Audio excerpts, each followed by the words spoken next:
Chapter 22, Topic 22.2, Microorganisms in Water for Human Use. The objectives for this topic are to outline the steps in water purification, differentiate water purification from sewage treatment, discuss the primary and secondary phases of sewage treatment, list 5 important pathogens of drinking water, explain why indicator bacteria have been used as surrogates for pathogenic bacteria in examination of water safety. We will be covering in this topic purifying water for drinking, sewage treatment, and water monitoring to prevent disease. Very little water available to human populations is in its natural state, fresh from the clouds or snowmelt. Most of our water has been touched, so to speak, by some other organism. Most of us don't mind the idea of a plant taking a sip from our pristine rivers, but we don't like the idea of deer and fish pooping in our drinking water. We are even more worried about human kidneys and intestines that the water has passed through. This figure shows how most of the drinking water in the U.S. is treated before it is piped into your home. I'll leave you to study this on your own, but rest assured the EPA, or maybe it's the FDA, has very strict guidelines of what microbe levels can enter your home. There can be no enteric bacteria, that's mammalian intestinal bacteria, and the total bacterial level must be at or below 500 CFU per mil. That's about as clean as we can get it, since bacteria grow on the inside of your pipes. Not to worry though, they are environmental bacteria that really don't like the conditions inside of your body. It's too hot, it's full of nasty enzymes, and the osmotic pressure is too high. They scream in pain and die, and your digestive system extracts the nutrients from their tiny little bodies for your use. I kind of feel bad for them, the poor things. Anyway, back to the water entering your house. After the water hits your house, the EPA/FDA doesn't care what the microbial count is. The total counts go up as the diameter of your pipes get smaller. But if the microbes coming in are all non-pathogenic bacteria, you don't have to worry about it. At least not until your water tastes funny, but that's probably from the minerals in your water.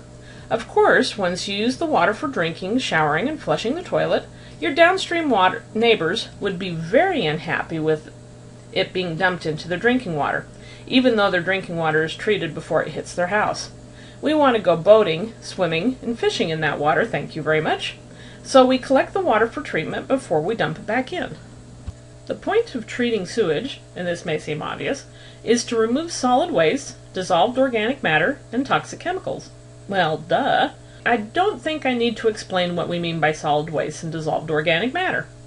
Microbes are involved in all of the many steps of sewage treatment. They break down solid matter, cause dissolved organics to settle out of solution so they can be removed and digested with the solid matter, and we are developing more and more microbes that remove toxic chemicals. One of the toxic chemicals that has hit the news lately has been urinated hormones. What hormones are those, you may ask?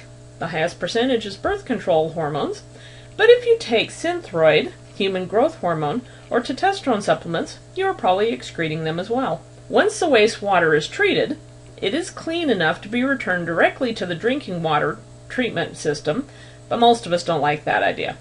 It is often used to water golf courses and parks, or it is released in small amounts into large bodies of water. To make sure that the government-prescribed water quality standards are met, there is an army of water department employees collecting and testing water. They are looking for human intestinal bacteria, mainly E. coli. Up until recently, it's been hard to differentiate E. coli from its close relatives in a rapid test.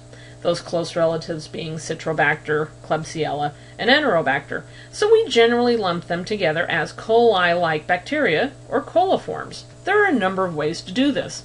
Following this diagram, water is collected and filtered through a sterile filter.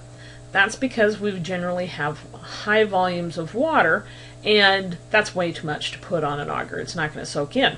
So we put it through a filter, and the bacteria are trapped on the filter. The filters are placed on different media and incubated. The media differentiates between coliforms and other bacteria. If coliforms are found, especially if it's in high numbers, a boil order can be issued and the problem taken care of. The filtration method is used for drinking water that is low in particulates and in total numbers of bacteria. Other methods can be used, including a cool test that is even more rapid than the membrane filtration method. A sample is placed in a body that contains reagents that change color in the presence of coliforms. It's not as accurate as the filtration method, but it is quick and allows for rapid detection of potential problems. The most probable number, or MPN, procedure is another test that is used. It uses statistics and dilution of samples to estimate the most probable number of coliforms. Well, that's it for this topic. Here is a reminder of the learning objectives for this topic.